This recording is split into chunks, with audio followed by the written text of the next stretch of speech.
Kabanata 711, ang mabisyo at walang awang matandang babae. Nagtaas ng kilay si Chinyu, at bakas ng pagkagulat ang sumilay sa kanyang mga mata. Totoo ba ang sinabi mo?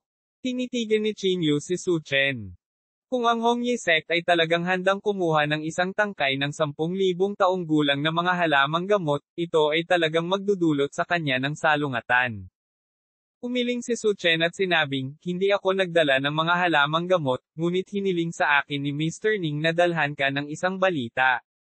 Isang balita. Lumalim ang pagkunot ng noo ni Chinyu.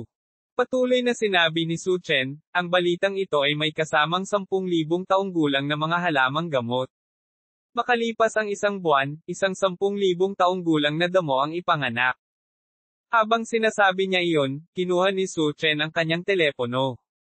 Tumapa sa kanyang telepono, may markang lokasyon. At ang lokasyong ito ay nasa timog kanlurang direksyon ng Pyro. Tinitigan ni Chinyu ang lokasyon at nagtanong, ang 10,000 taong gulang na mga halamang gamot ay ipanganganak dito. Tumango si Su Chen at sinabing, tama. Hindi pa kumakalat ang balita at hindi alam ng marami ang tungkol dito. Hindi napigilan ni Chinyu na tumawa ng malamig at sinabing, hindi pa alam ng marami ang tungkol dito dahil maaga pa mula sa pagsilang ng mga halamang gamot. Sino ang nakakaalam kung gaano karaming mga tao ang nakagawa na ng mga plano sa likod ng mga eksena? Ikinalat ni Su Chen ang kanyang mga kamay at sinabing, ito ang pinakamahusay na kayang gawin ng Hongyi sect. Pabirong sinabi ni Chinyu, mukhang ang mga mapagkukunan ng Hongyi sect ay ganoon lang. Walang sinabi si Su Chen tungkol dito. Tahimik na naalala ni Chinyu ang posisyong ito at sinabing, sige, dapat akong bumalik. Kung tungkol sa 10,000 taong gulang na mga halamang gamot na ito, pupunta ako at subukan ito. Mr. Chin, kailangan mong mag-ingat. Ang hitsura ng 10,000 taong gulang na mga halamang gamot ay tiyak na maakit ang atensyon ng iba't ibang kapangyarihan, paalala ni Su Chen. Ang kapangyarihang ito ay hindi limitado sa mga aristokratikong pamilya sa bansa.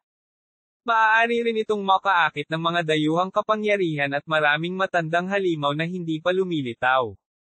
Casual na sinabi ni Chinyu, dahil alam mo ang tungkol dito, gusto mo pa rin akong pumunta at kunin ito mismo. Pinaghihinalaan ko na ginagamit mo ako bilang isang tool. Mapait na ngumiti si Su Chen at sinabing, imposible iyan, Mr. Chin. Kaya lang, nakakaabala sa ating palaipat-lipat sa bansa. Gayunpaman, naniniwala ako na lihim kang tutulungan nila.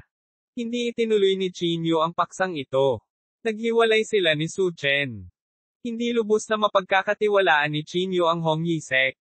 Matapos nilang ilabas ang isang mahalagang balita, lalo pang naghinala si Chinyu sa layunin ng Hongyi sect. Nang magmadaling bumalik si Chinyu sa Green Moon Villa, kinaumagahan na. Ang una niyang ginawa sa pagbalik niya ay tumakbo sa kwarto ni Xiaoyu.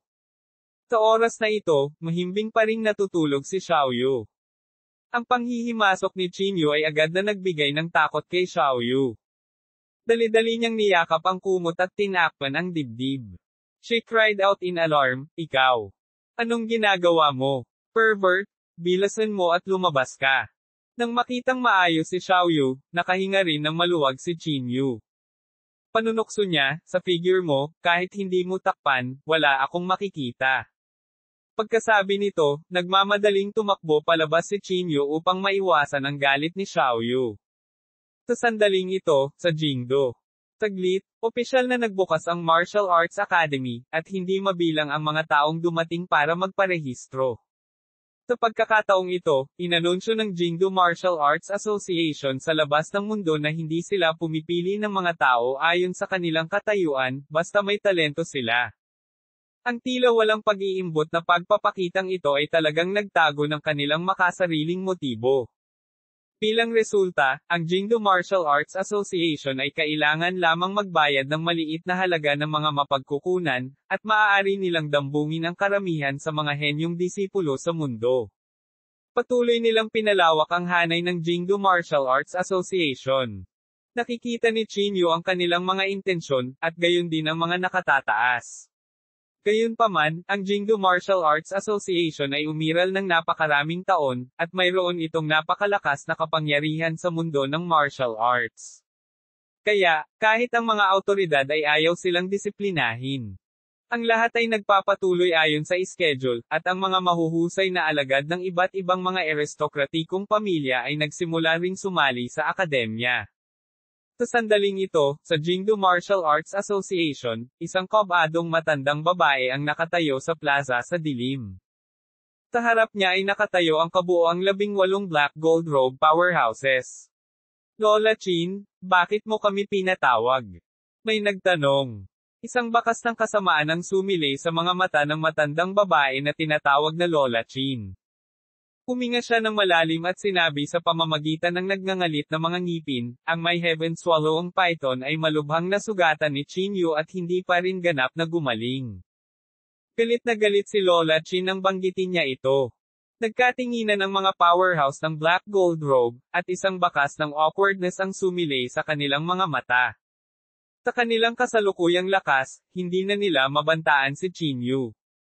Maliban sa mga powerhouse ng purple robe, walang nang ahas na pukawin si Chinyu. Maghihiganti kami para sa heaven swallow ang python. Ang black gold robe powerhouses ay naglakas loob at nagsabi. Isang pahiwatig ng kasamaan ang sumilay sa mga mata ni Lola Chin. Pinaikit niya ang kanyang mga mata at sinabing, handa ka ba talagang maghiganti para sa heaven swallow ang python? Talagang. Sunod-sunod na sabi ng 18 tao. Sige, bibigyan kita ng pagkakataong magpakitang gilas. Ikinaway ni Lola Chin ang kanyang kamay, at ang malaking heaven swallow ang python ay agad na lumitaw sa likod ni Lola Chin.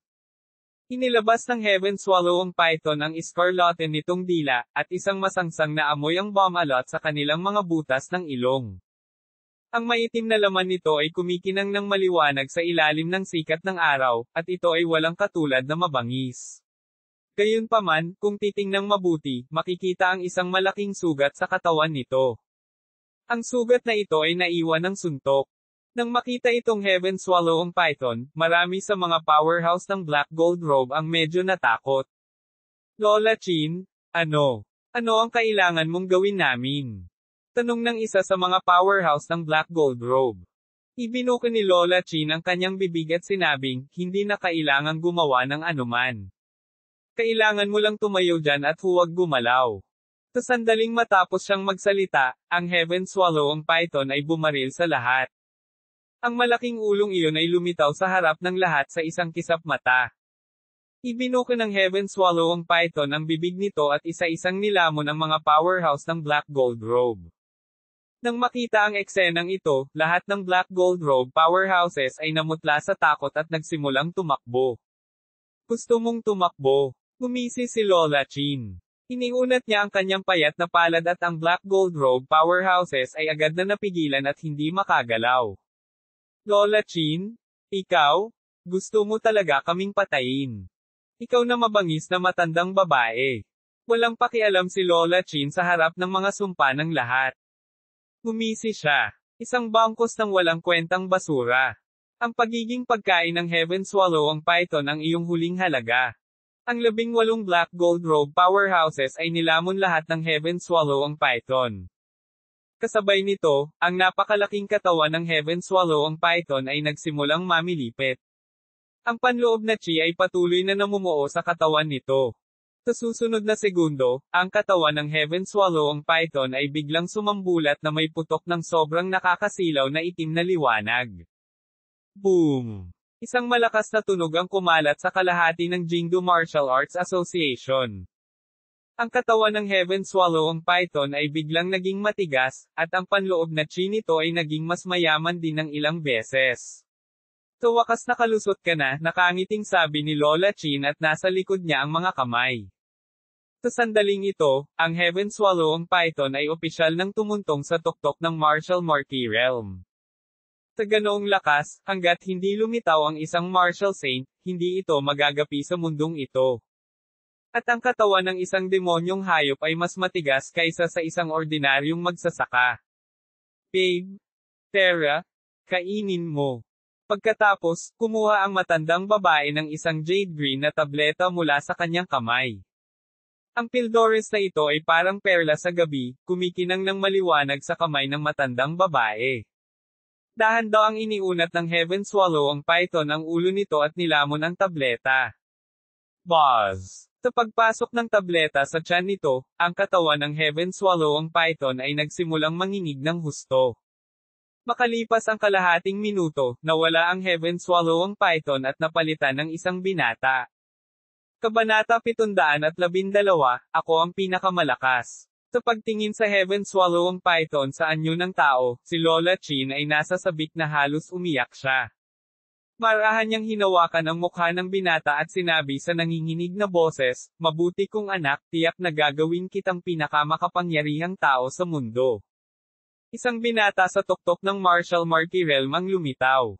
Sa araw na ito, opisyal na nagsimulang mag-recruit ng mga estudyante ang Jingdo Martial Arts Academy. Maagang umaga, dumating si Zhuang Teng at ang iba pa sa paligid ng akademya. Ang mga batang master na ito ng mga maharlikang pamilya ay tila gustong magtipon. Ilang tao ang nakatayo sa pintuan, na agad na nakakuha ng atensyon ng hindi mabilang na tao. Nabalitaan ko na si Yan Jingyao ay nasa closed-door cultivation kamakailan. Casual na tanong ni Zhuang Teng. Pagkatapos malaman na si Qin Yu ay ang lalaking nakasuot ng itim, direktang pumasok si Yan Jingyao sa closed-door cultivation. Bahagyang tumango si Chu Heng. Mukhang malaking dagok sa kanya ang bagay na iyon.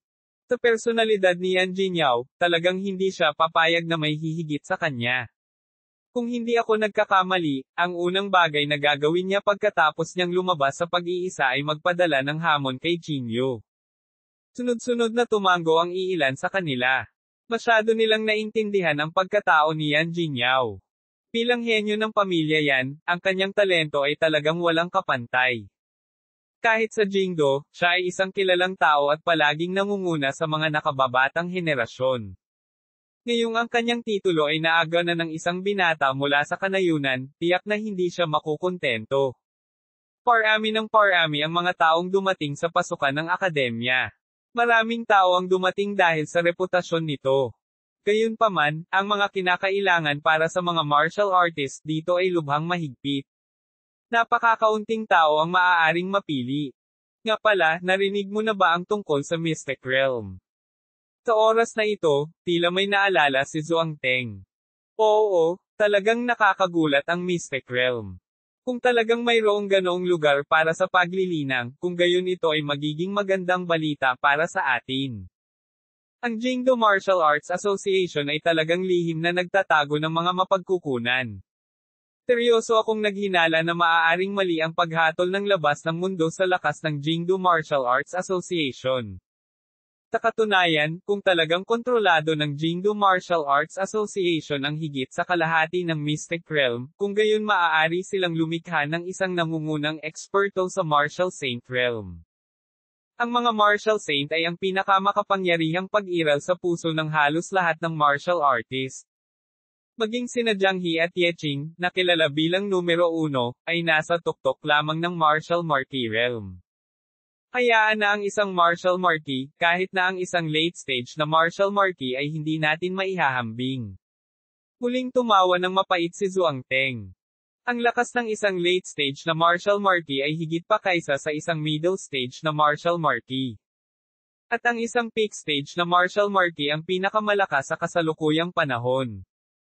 Sinasabi na ang isang natatanging tao sa tuktok ng Martial Marquee ay maaaring umasa sa kanyang pisikal na katawan upang labanan ang sandata ng Martial Saint. Kung siya ay may pisikal na katawan tulad ng kay Qin Yu, sa sandaling siya ay tumuntong sa rurok ng Martial Marquee Realm, ang sandata ng Martial Saint ay hindi na makakapinsala sa kanya. Kaya, ang pinakamalaking pag-asa ng Jingdo Martial Arts Association ay tila walang magawa laban kay Qin Yu. Habang nag-uusap ang lahat, biglang lumitaw ang figure ni Qin Yu sa larangan ng paningin ng lahat. Nakasuot siya ng light-colored sportswear at sobrang nakakapreskong tingnan. Qin Yu, bakit siya nandito? Medyo nagulat ang lahat nang makita nila ito. Saglit, ang tingin ng lahat ay nahulog kay Qin Yu. Maaaring gusto rin niyang sumali sa akademyang ito. Ulalas ni Chu Heng. Kuya Chin, hindi ko inaasahan na darating ka. Nag-isip sandali si Zhuang Teng at pagkatapos ay magalang na naglakad patungo kay Qin Yu. Tumango si Qin Yu sa kanya at hindi nagsalita. Nakangiting sabi ni Zhuang Teng, Brother Qin, bakit ka nandito? Sumulyap si Qin Yu sa kanya at sinabing, nandito ako para sa parehong dahilan kung bakit ka nandito. Sa sandaling sinabi niya ito, bamo ka ang bibig ni Zhuang Teng. Brother Qin, pinatay mo si Koexi at nawala ng mukha ang Jingdu Martial Arts Association. Hindi ka ba natatakot na atakihin kanila? Hindi maiwasang magtanong ni Zhuang Teng. Gumisi si Qin Yu. Hindi ko pinatay si Koexi. Ito ay isa sa kanilang sariling mga tao. Nag-thumbs up si Chu Heng kay Qin Yu at sinabing, Brother Qin, talagang hinahangaan ko ang iyong katapangan. Hindi na nagsalita pa si Qin Yu. Pumikit siya at hinintay na bumukas ang akademya. Pumunta dito si Qin Yu para sa dalawang layunin. Ang una ay para sa Scripture Pavilion, at ang pangalawa ay upang tuklasin ang Mystic Realm at hanapin ang Mystic Realm na nagpakulong kay Yan Rozo. Siyempre, alam ni Qin Yu na may panganib, ngunit kung hindi siya darating, maaaring hindi na niya mailigtas si Yan Rozo. Habang naghihintay ang lahat, biglang naramdaman ni Qin Yu ang isang pamilyar na panloob na chi. Bahagyang kumunat ang noo niya at tumingin sa direksyon ng internal chi na ito. Nakita niya sina Lola Chin at Ziyahang na naglalakad. Sa tabi ni Lola Chin ay isang itim na buhok na binata. Ang binata ay may ulo na mala-waterfall ang buhok, at malamig ang mahaba at singkit niyang mga mata.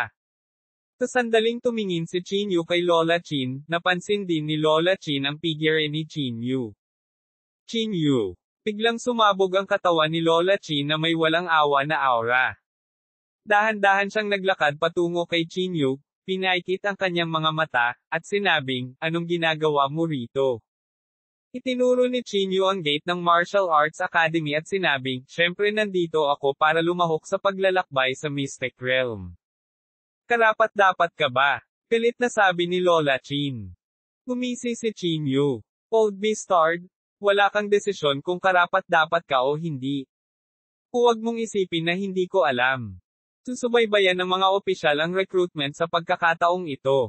Hindi ako naniniwala na maglakas loob kang makipaglaban sa mga opisyal.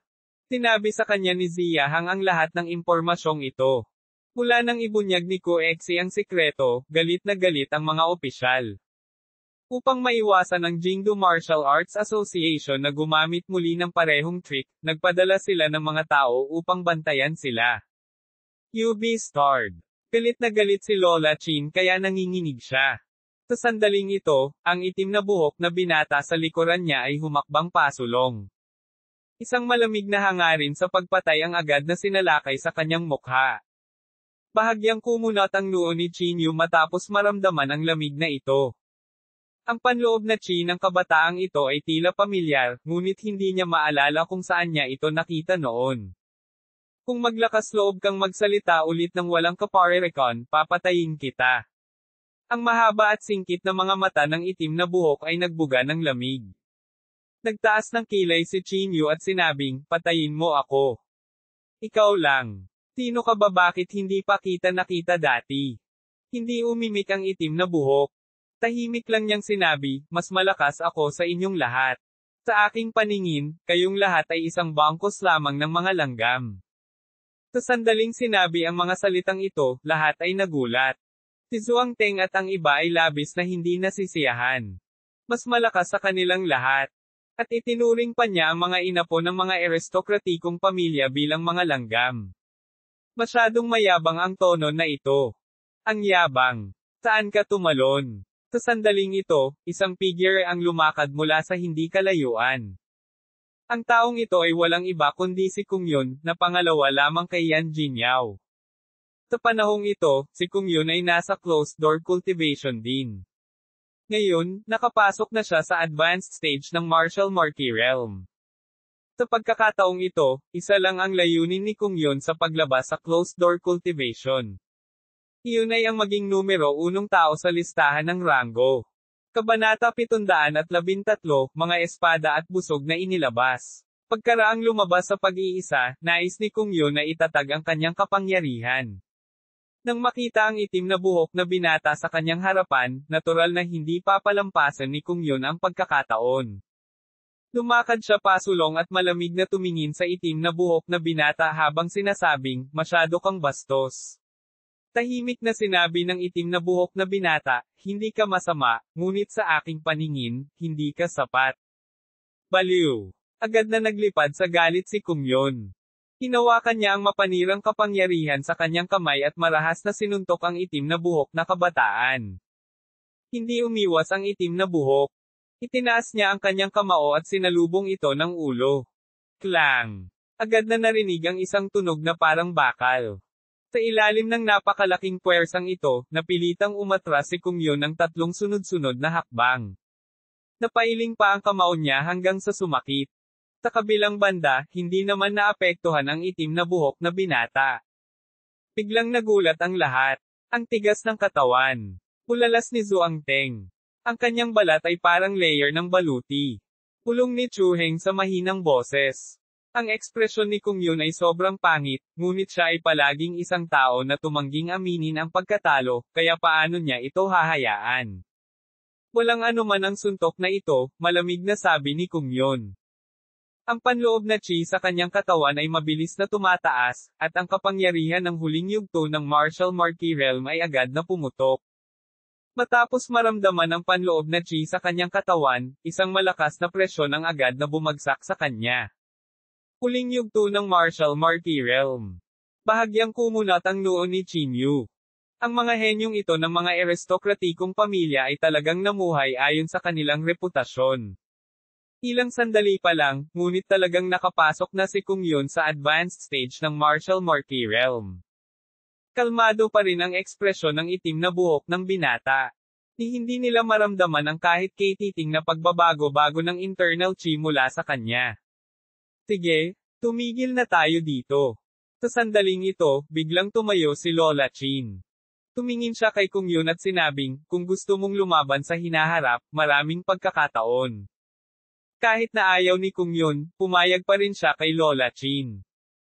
Sa hindi kalayuan, tahimik na tumingin si Blackie sa direksyon ni Qin Yu. Ang target ko ay ikaw.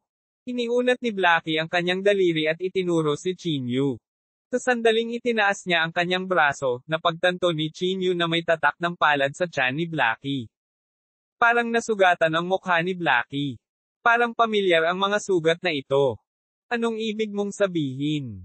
Ang mga salita ni Blackie ay muling nagpagalit kay Kung Yun. Sa tingin mo ba ay mas mababa ako sa kanya, Qin Yu? Galit na galit si Kung Yun. Hindi na pinansin ni Blackie si Kung Yun. Isang malamig na sulyap lang ang ginawa niya kay Qin Yu bago umalis kasama si Lola Chin. Baka sa galit ang mukha ni Kung Yun. Kinagat niya ang kanyang mga ngipin at tumingin kay Qin Yu habang sinasabi, Qin Yu, sa tingin niya ba ay mas mababa ako sa iyo? Sumulyap si Qin Yu sa kanya at sinabing, ikaw ang pinakamahusay. Ikaw ang pinakamahusay sa mundo. Pagkatapos sabihin iyon, tumalikod si Qin Yu at umalis. Naglakad siya patungo sa Martial Arts Academy. Sa daan, hindi maiwasan ni Qin Yu na isipin ang print ng palad sa dibdib ni Blackie. Siguro nakita ko na ang palm print na iyon noon pa. Hinawakan ni Qin Yu ang kanyang baba at napaisip sa sarili. Ha! Tinagtagal, parang may naisip si Qin Yu. Hindi ba ang fist print na ito sa katawan ng Heaven Swallow ang python? At ang sugat sa mukha ni Blackie ay dulot din ng suntok ni Burly. Pwede bang, na si Blackie ay ang Heaven Swallow ang python? Agad na namutla si Qin Yu sa takot. Kung iyon ang kaso, ito ay lubos na makatwiran. Bilang isang apothecary, alam ni Qin Yu ang isang uri ng tableta na maaaring magbago ng mga demonyong hayop sa anyo ng tao. Ang tabletang iyon ay tinatawag na tableta na nagpapabago ng hugis, ngunit ang mga kondisyon sa pagpino ay lubhang malupit. Kahit si Qin Yu ay maaaring hindi magkaroon ng 100% na tagumpay. Mukhang interesado si Lola Chin sa Heaven Swallow ang python. Hinawakan ni Qin Yu ang kanyang baba at sinabi sa mahinang boses. No wonder ang tigas ng katawan niya. Naaalala ko na itong Heaven Swallow ang python, ay nasa tuktok ng Martial Marquee Realm, tama ba? Agad na naging medyo pangit ang ekspresyon ni Chinyu. Kahit na ito ay isang ordinaryong tao sa tuktok ng Martial Marquee Realm, si Chinyu ay walang magawa sa kanya, lalo na ang isang demonyong hayop sa tuktok ng Martial Marquee Realm. Chinyu, pumunta ka at sabihin sa lalaking itim ang buhok na iyon para sa akin na ako, si Kung Yun, ay aanyayahan siyang makipaglaban sa Daming Mountain pagkalipas ng 3 araw. Sa sandaling ito, biglang naabutan ni Kung Yun. Inilibot ni Chinyu ang kanyang mga mata sa kanya at sinabing, kung ayaw mong mamatay, huwag mo siyang hawakan. Kanina lang hindi ginamit ng lalaking itim ang buhok na iyon. Kung hindi, matagal ka nang namatay. Anong kalokohan? Agad na nagalit si Kung Yun. Ako ay nasa huling yugto ng Martial Marquee Realm. Paano ko siya matatakot? Sa mga kasama ko, kahit si Yan Jinyaw ay wala sa akin. Gumisi si Chinyu at sinabing, kung gusto mong pumunta, pumunta ka ng mag-isa. Ngunit kailangan kong ipaalala sa iyo na ang batang itim na buhok na ito ay nasa pinakamataas na yugto ng Martial Marquee Realm. Pagkatapos sabihin ito, tinalikuran ni Chinyu si Kung Yun. Noong araw na iyon, hindi nagpakita si Yan Jinyaw. Gayunpaman, si Hanwei at ang iba pa ay sunod-sunod na dumating sa eksena. Bilang mga alagad ng isang aristokratikong pamilya, mayroon silang mataas na talento. Natural, madali silang nakapasok sa akademyang ito. Para sa mga ordinaryong tao, kailangan nilang dumaan sa mga layer ng pagpili, maging si Chinyu. Habang nakapila si Chinyu, isang masamang boses ang biglang nagmula sa gilid. Chinyu? Nagkita tayong muli, ang boses na iyon ay nagpa-goosebump sa mga tao. Paglingon, napagtanto ni Chinyu na ang taong dumating ay si Hiteng talaga. Hiteng? Buhay ka pa talaga. Agad na sumabog ang katawan ni Chinyu na may nakakatakot na layuning pumatay. Pinaikit ni Hiteng ang kanyang mga mata at sinabing, hindi ka patay, kaya syempre hindi ako mamamatay. Ayaw ni Chinyu na mag-aksaya ng oras kay Hiteng. Malamig niyang sinabi, tanungin kita, ano ang nangyayari kay Fang Yu? Sabihin mo sa akin at ililigtas ko ang iyong buhay.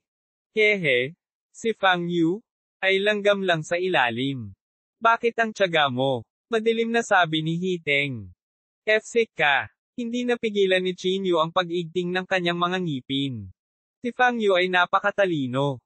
Kung hindi dahil kay Hiteng, tiyak na sasakupan niya ang isang lugar sa mga nakababatang henerasyon. Ngunit ngayon, nananatili pa rin si Fang Yu sa Divine Alchemist Pavilion habang nasa bingit ng kamatayan. Sasabihin mo ba sa akin o hindi? Malamig na tanong ni Chinyu. Pinaikit ni Hiteng ang kanyang mga mata at sinabing, Chinyu, sa tingin mo ba ay natatakot ako sa iyo? Agad na nagbanggaan ang internal chi ng dalawang tao. Sa gitna ng dalawang tao, nabuo pa ang mga alon ng agos ng hangin. Kung gusto mong lumaban, lalabanan kita. Sa sandaling ito, isang magaspang na boses ang biglang nagmula sa hindi kalayuan. Nakita nila ang isang malakas na lalaki na bumababa mula sa langit. Nang makita ang taong ito, agad na natigilan si Chinyu. Dahil ang dumating ay walang iba kundi si Chang Mang. Chang Mang, hindi ka ba nahuli? Tulala na tanong ni Chinyu. Lumakad si Chang Mang sa harap ni Chinyu at sinabing, Chinyu, habulin natin mamaya. Papatayin ko muna itong beastard. Ngumiti ng masama si Hiteng at sinabing, saintly body Chang Mang. Sok. Interesting. Huwag kang mag-alala, mahaba pa ang panahon natin. Marami tayong pagkakataon para lumaban. Bahagyang bumantong hininga si Hiteng. Tumalikod na siya para umalis. Huwag kang pumunta. Muling sumiklab ang galit ni Chang Mang. Hahabulin na sana niya ito nang pigilan siya ni Chinyu. Hindi ito ang tamang oras para makipag-away. Marami tayong oras para harapin siya. Umiling si Chinyu at sinabing. Kabanata 714, si Yan Jinyaw ay lumabas sa pag-iisa. Tumingin si Chang Mang sa likod ni Hiteng at pagkatapos ay kay Chinyu, at nagsimulang mawala ang kanyang panloob na chi. Okay, papakinggan kita. Gumuso si Chang Mang. Tinapik ni Chinyu ang kanyang balikat at sinabing, bakit ka nandito? Hindi ba sinabi ni Xinyu na nahuli ka? Tumango si Chang Mang at sinabing, oo, muntik na akong mahuli. Buti na lang at nagising ako at nakatakas. Pagkatapos kong makatakas, ang Jingdo Martial Arts Association ay nagpadala ng maraming Black Gold Robe powerhouses para tugisin ako, kaya hindi ako naglakas loob na ipakita ang aking sarili. Sumimangot si Chinyu at sinabing, hindi ko inaasahan na aatake ka rin nila. Kinawian ni Changmang ang kanyang kamay at sinabi ng labas ng mundo na namatay ka sa Immortal Slaying Sect, ikaw. Mapalad akong nakatakas, nakangiting sabi ni Chinyu. Tinapik ni Changmang ang balikat ni Chinyu at sinabing, tiyak na mayroong magandang kapalaran pagkatapos makaligtas sa isang malaking sakuna. Chinyu, salamat sa iyo noon. Utang ko sa iyo ang buhay ko. Nakangiting sabi ni Chinyu, sige, huwag na nating pag-usapan ito. Register muna tayo. Pareho silang napakatalino ng mga tao, kaya hindi naging problema para sa kanila ang pagsali sa akademyang ito. Matapos makumplito ang mga nauugnay na pamamaraan, sabay na lumabas ng akademya sina Chinyu at Changmang. Ang opisyal na pagbubukas ng akademya ay 3 araw mamaya. Kung tungkol sa eksaktong mga detalye, walang nakakaalam. Sumunod ka muna sa akin pabalik sa Green Moon Villa. Tumingin si Chinyu kay Changmang at sinabi. Tumango si Changmang at nagsabi, sige. At kaya, sabay silang umalis sa Jingdo bago nagmamadaling pumunta sa Kangzhou City.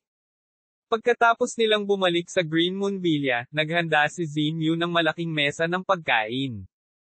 Sa gabi, ang iilan sa kanila ay nakaupo sa ilalim ng liwanag ng buwan at umiinom sa isa't isa.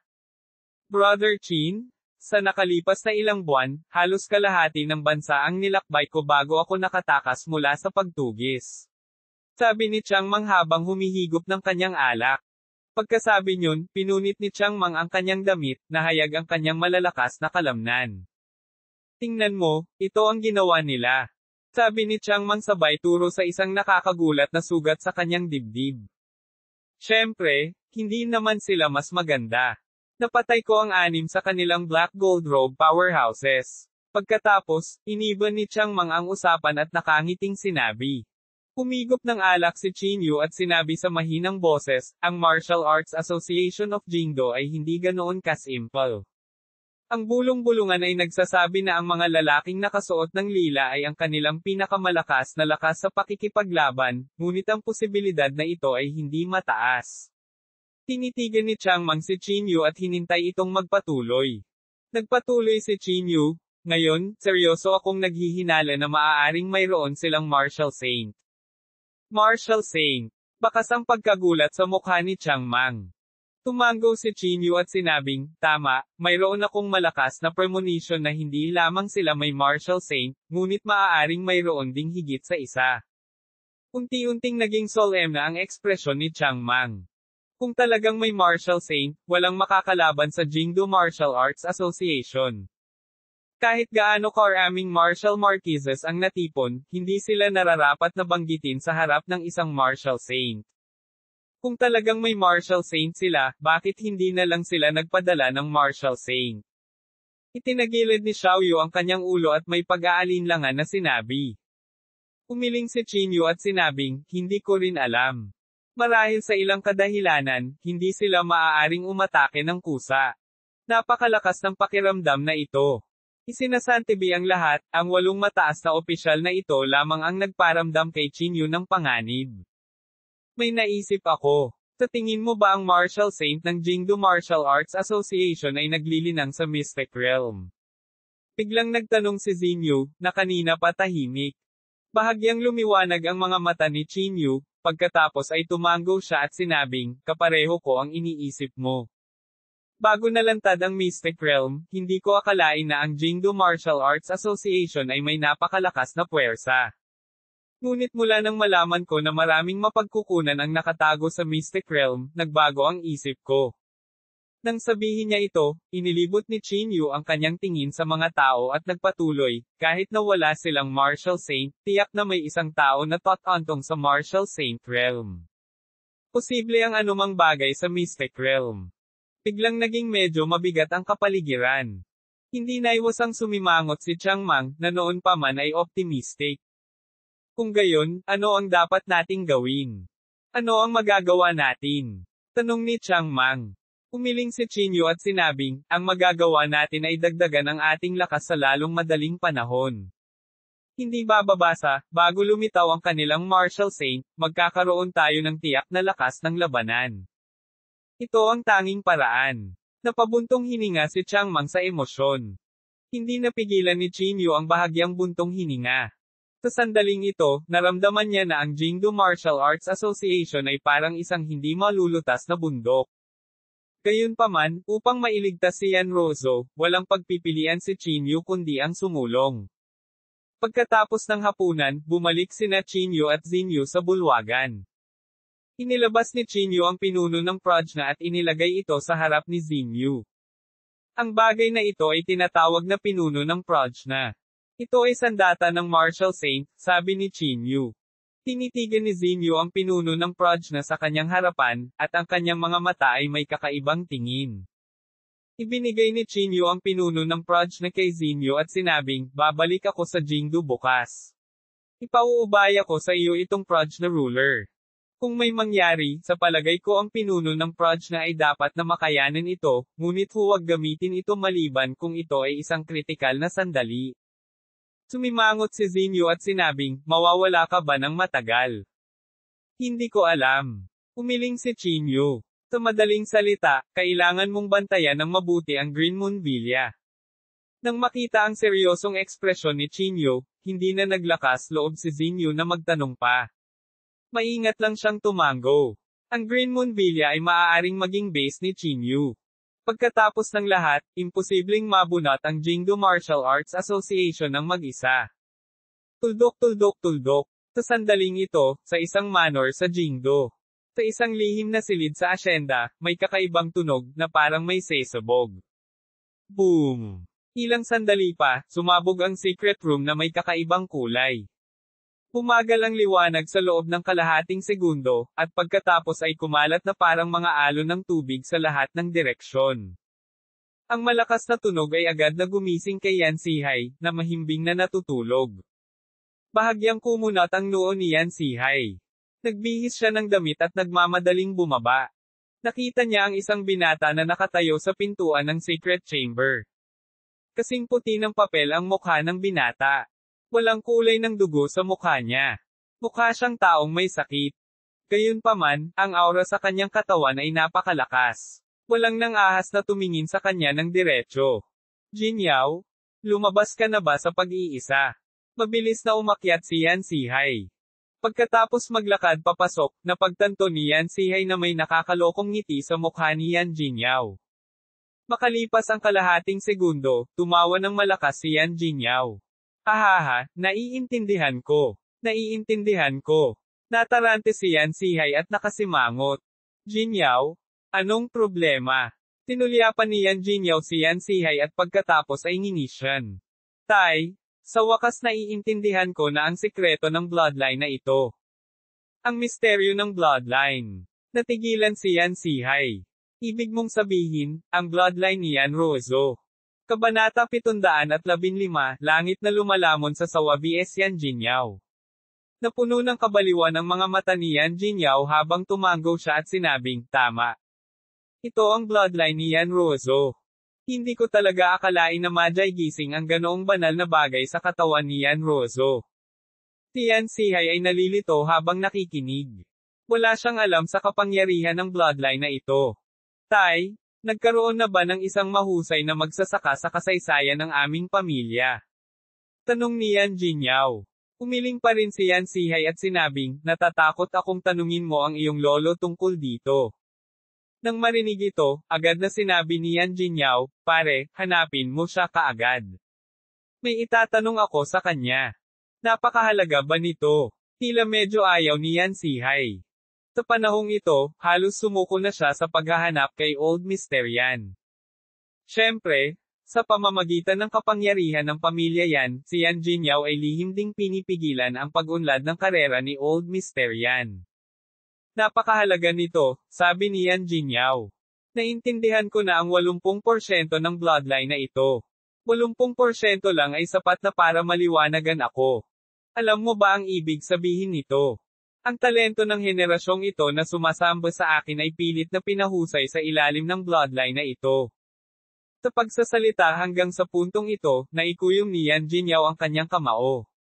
Nagtipon sa kanyang palad ang mga sinag ng maningning na liwanag. Ang casual na pagkakahawak na ito ay tila naglalaman ng mapanirang enerhiya. Dahil sa init, bahagyang nagbago ang ekspresyon ni Yan Sihay. Boom! Pagkatapos, marahang iwinagayway ni Yan Jinyaw ang ilaw sa kanyang kamay. Ang liwanag na ito ay agad na tumawid, at ang isang tuktok ng bundok sa di kalayuan ay agad na nahati sa dalawang bahagi.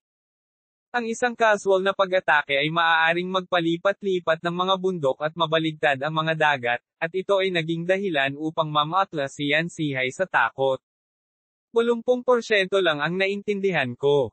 Kung kaya kong taglayin ang lahat ng bloodline power, ang numero 1 tao sa mundo ay tiyak na ako. Habang nagsasalita si Yan Jinyaw, lalo siyang naging baliw. Pakiramdam ko ay ako ang magiging unang taong tumuntong sa Martial Saint Realm. Nang marinig niya ito, naging seryoso ang ekspresyon ni Yan Sihay. Sige, mag-iisip ako ng paraan para maibalik siya, sabi ni Yan Sihay. Pagkatapos, nagpatuloy si Yan Sihay, o tama, si Kuexi ay pinatay ni Chinyu, at may mahalagang balita. Sinabi ni Yan Sihay ang lahat ng nalalaman niya kay Yan Jinyaw. Pagkarinig ni Yan Jinyaw, agad siyang sumimangot. Mystic Realm. Ano ito? Bakit hindi ko narinig ang tungkol dito? Sumimangot si Yan Jinyaw. Hindi sa pagbanggit sa iyo, kahit na ako ay hindi pa naririnig tungkol dito, malamig na sabi ni Yan Sihay. Sinasabi na ang Mystic Realm na ito ay naglalaman ng isang tunay na pamana. Malamig na sinabi ni Yan Jinyaw, Mystic Realm. I got it. Sa sandaling ito, mukhang hindi interesado si Yan Jinyaw sa Mystic Realm. Kung ikukumpara sa Mystic Realm, umaasa si Yan Jinyaw na makuha ang lahat ng bloodline. Ito ay dahil ang kapangyarihang iyon ay masyadong malupit, na para bang isang bagong mundo ang nagbukas. Tuldok. Lumipas ang oras, at sa isang kisap mata, 3 araw na ang lumipas. 9:00 ng umaga, napuno na ng mga tao ang pasukan ng akademya.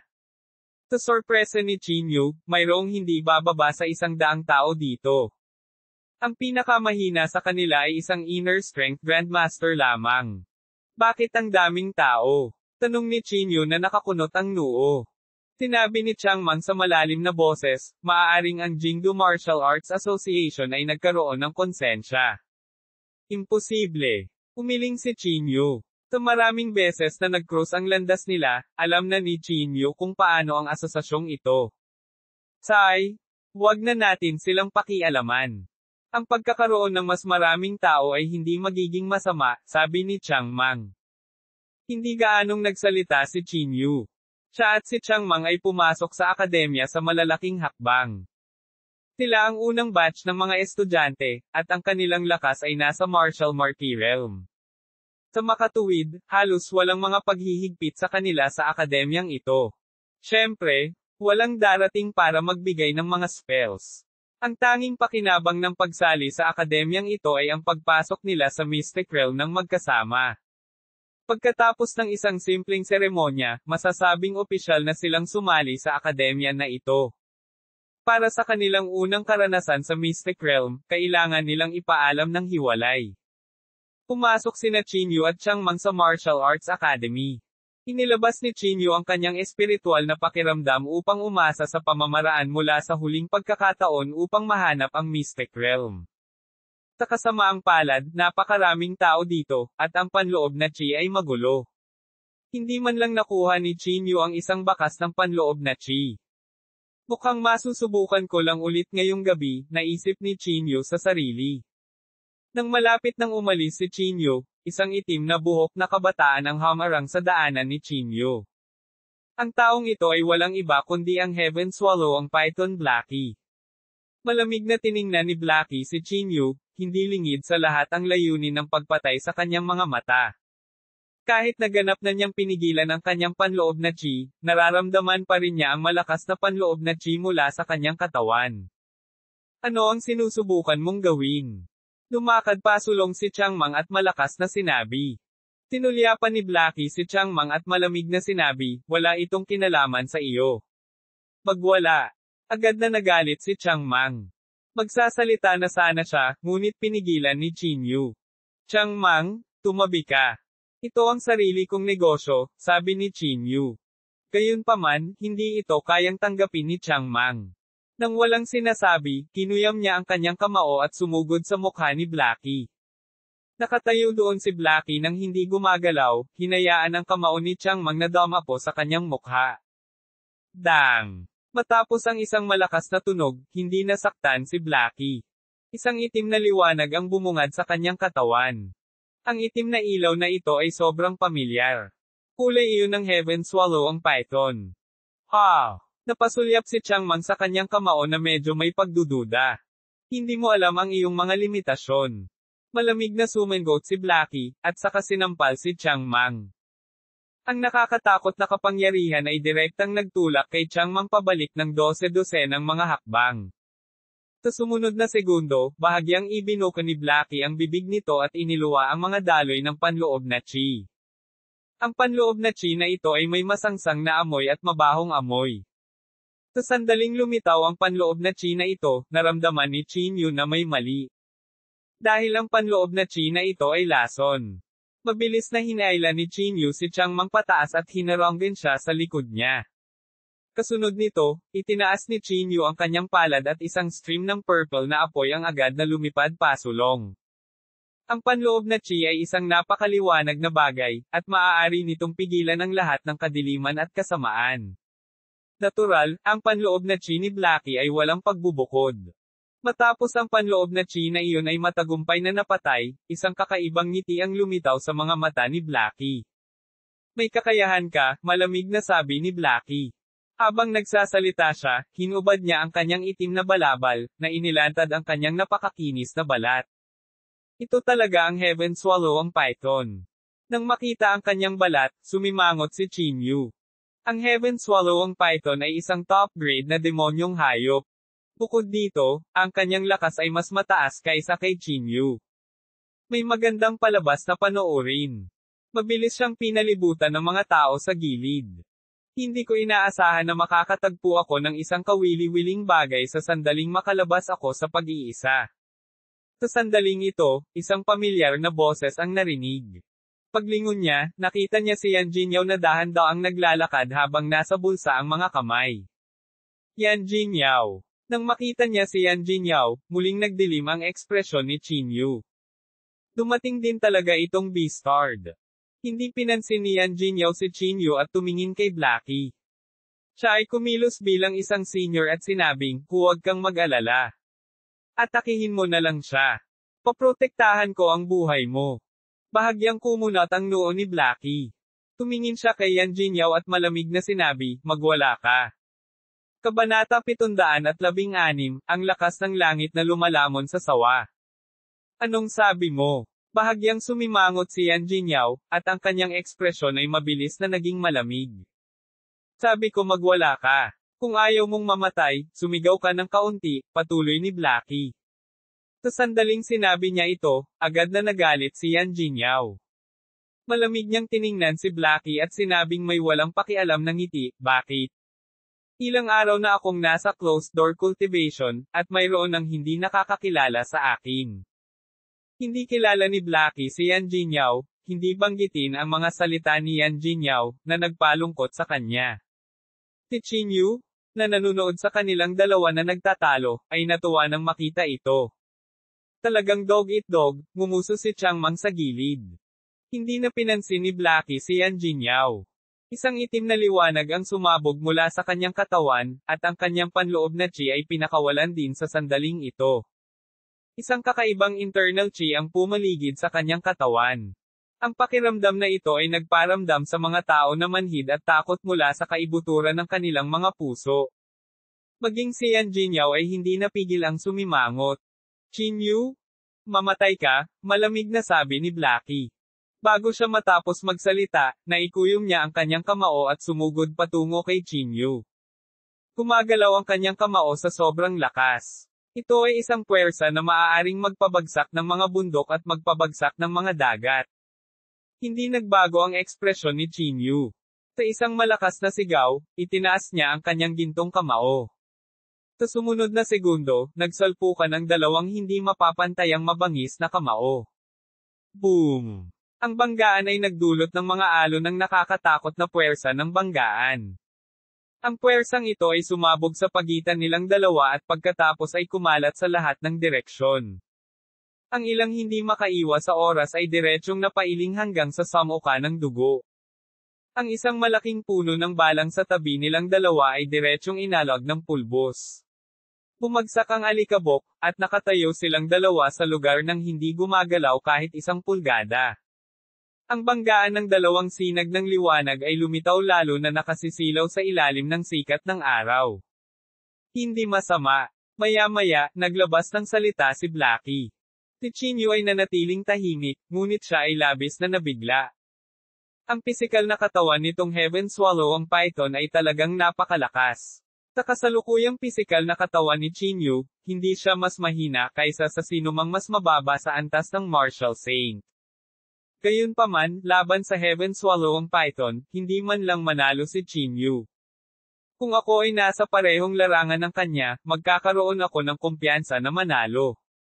Gayunpaman, ang agwat sa pagitan ng ating mga kaharian ay masyadong malaki. Kumunat ang noo ni Chinyu. Ang bentahe sa kanyang pangangatawan ay tila naglaho sa harap ng mga demonyong hayop. At si Blackie ay isang tunay na peak stage na martial marquee. 3 kaharian siyang mas mataas kaysa kay Chinyu. Kung talagang lalaban sila, walang pagkakataong manalo si Chinyu.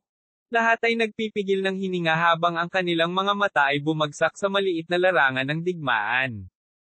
Nagsalubong ang mga kilay ni Yan Jingyao. Ramdam niya ang lakas ng suntok ni Blackie. Bukod dito, malinaw niyang naramdaman na hindi ito ang buong lakas niya. Kailan lumitaw ang gayong powerhouse? Malamig na sabi ni Yan Jingyao. Kuya Yan, maaaring hindi mo alam ito, ngunit si Blackie ay disipulo ni Lola Chin. Sinasabi na siya ay karaniwang katulad ng kanyang anak, sabi ni Zhuang Teng habang naglalakad siya pasulong. Lola Chin. Mukhang naintindihan ni Yan Jingyao. Napakataas ng status ni Lola Chin sa Jingdo Martial Arts Association. Mas mataas pa ito kaysa kay Ku Exi. Kung tungkol sa kanyang lakas, ito ay mas hindi maarap. Dahil isa siya sa kanyang mga tao, madali itong maunawaan. Tian Jingyao ay umatras sa gilid, tila wala ng planong atakihin si Blackie. Sa sandaling ito, umaakyat pa rin ang internal chi ni Blackie. Isang invisible pressure ang dumidiin patungo kay Chinyu. Ang mga balikat ni Chinyu ay tila may dalang dalawang bundok, at ang kanyang katawan ay naglalabas ng mga kaluskos na tunog. Masyadong mababa ang iyong kaharian. I can kill you with just a raise of my hand, malamig na sabi ni Blackie. Ganon ba? Huminga ng malalim si Chinyu, at ang panloob na chi sa kanyang katawan ay biglang sumabog. Nang magbanggaan ang dalawang internal chi, halatang mas malakas si Blackie. Ang panloob na chi ni Chinyu ay tila hindi makalaban. Nang mabubunot na ang mga espada, isang lalaking nakasuot ng brocade na robo ang lumapit. Bawal ang away sa academy. Ang taong ito ay walang iba kundi si Ziyahang. Tumayo si Ziyahang sa pagitan nilang dalawa at malamig na sinabi, tumigil nga kayong dalawa. Kumunat ang noo ni Blackie at parang medyo hindi masaya. Gayunpaman, dahil sa pagkakakilanlan ni Ziyahang, sa wakas ay binawi ni Blackie ang nakamamatay na internal chi sa kanyang katawan. President Zia, walang masama sa pakikipag-ugnayan at pakikipag-usap sa mga tao sa parehong henerasyon. Sa sandaling ito, biglang lumabas si Lola Chin. Isang lumang hakbang ang ginawa niya, at ang mukha niya, na puno ng kulubot, ay may ngiti. Lola Chin. Nagmamadaling binati ni Ziyahang si Lola Chin. Walang pakialam nang umiti si Lola Chin at sinabing, ang nakababatang henerasyon ay dapat makipag-ugnayan ng higit pa. Kung hindi, paano sila mapapabuti? Sa tulong ni Lola Chin, agad na gumaan ang loob ni Blackie. Ang kanyang mahabang buhok ay lumipad sa hangin, at ang kanyang panloob na chi sa tuktok ng Martial Marquee Realm ay mas kitang-kita. Tugatog ng Martial Marquee Realm. Matapos niyang maramdaman ang panloob na chi na ito, biglang nagsikip ang mga mag-aaral ni Yan Jingyao. Ang kanyang ekspresyon ay agad na naging lubhang hindi magandang tingnan. Talagang nasa tuktok siya ng martial martial realm. Tumayo din si Kung Yun at sumigaw ng malakas. Naalala niya ang sinabi ni Qin Yu, ngunit hindi siya naniwala sa oras na iyon. Ngayong naisip niya ito, talagang nakaramdam siya ng matinding takot. Kung talagang tinanggap ni Blackie ang kanyang hamon, malamang na ang daming mountain ang magiging libingan niya. Lola Qin, ngayon ang unang araw ng paaralan, kaya hindi ito angkop na makipag-away. Nagpatuloy si Ziyahang sa pagpapakinis ng mga bagay-bagay. Taglit na natahimik si Lola Qin, na parang naramdaman niyang may katuturan ang mga sinabi ni Ziyahang. Nakangiting sabi niya, Blackie, naalala mo na ba ang sinabi ni President Zia? Lola Qin, naalala ko na. Tumango si Blackie at sabay na tumingin kay Qin Yu. Hindi mapigilan ni Qin Yu na sumimangot. Napakalinaw ng kahulugan ni Lola Qin. Sinasabi niya kay Blackie na maaari siyang kumilos anumang oras pagkatapos ng ilang araw. Umalis si Blackie kasama si Lola Qin habang si Qin Yu ay nakatayo sa kinaroroonan niya. Qin Yu? Sino ang nagsabi sa iyo na gumawa ng gulo? Sigaw ni Ziyahang. Sumulyap si Qin Yu kay Ziyahang at ngumuso. Pumunta siya para i-provoke ako. Bulag ka ba? Naglakas loob ka pa bang makipagtalo? Sumunod ka sa akin sa opisina. Galit na sabi ni Ziyahang. You motherfucker. Biglang nabalisa si Chiang Mang na nasa gilid at ibinuko ang kanyang bibig para sumbatan. Mabilis na pinigilan ni Qin Yu si Chiang Mang at ikinaway ang kanyang kamay. Ayos lang ako. Pagkatapos sabihin iyon, sumunod si Qin Yu sa likod ni Ziyahang at pumasok sa opisina. Pagkarating sa opisina, inilock ni Ziyahang ang pinto. Kasabay nito, inilabas niya ang kanyang espiritual na pakiramdam upang matiyak na walang tao sa paligid. Qin Yu? Mas mabuting umalis ka sa lugar na ito ng mabilis, malamig na sabi ni Ziyahang. Si Blackie ay ang pagkakatawang tao ng Heaven Swallow ang Python. Ang kanyang lakas ay hindi maarap. Siguradong hindi kanya kapareha.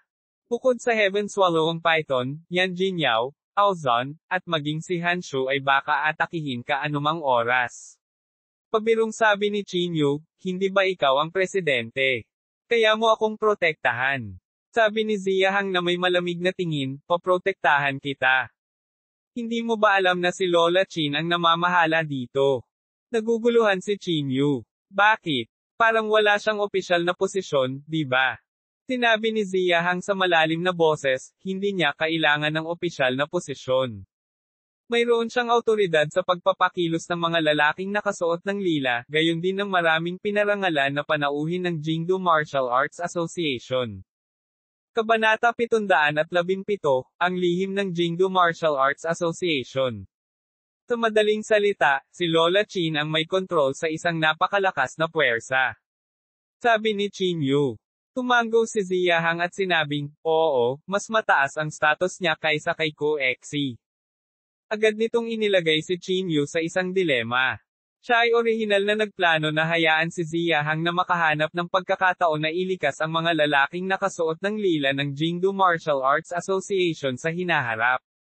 O sa halip, direkta niyang hihilingin kay Ziyahang na hayaan ang mga lalaking nakasuot ng lila na ipagkanulo ang Jingdu Martial Arts Association. Ngunit ngayon, tila ito ay halos imposible. Ziyahang, ano sa tingin mo ang pinakamakapangyarihang puwersa ng Jingdu Martial Arts Association? Naguguluhan na tanong ni Qin Yu. Sinabi ni Ziyahang sa isang malalim na boses, sa ibabaw, ang pinakamakapangyarihang puwersa ay ang mga lalaking nakasuot ng lila. Tahimik na tumango si Qin Yu at sinabing, ano ba talaga sa palagay mo ang lakas ng mga nakatataas na iyon? Ito, hindi ko rin alam, sabi ni Ziyahang. Ngunit hindi ko pa nakita ang kanilang mga tunay na mukha kahit na matagal na akong nasa trabaho.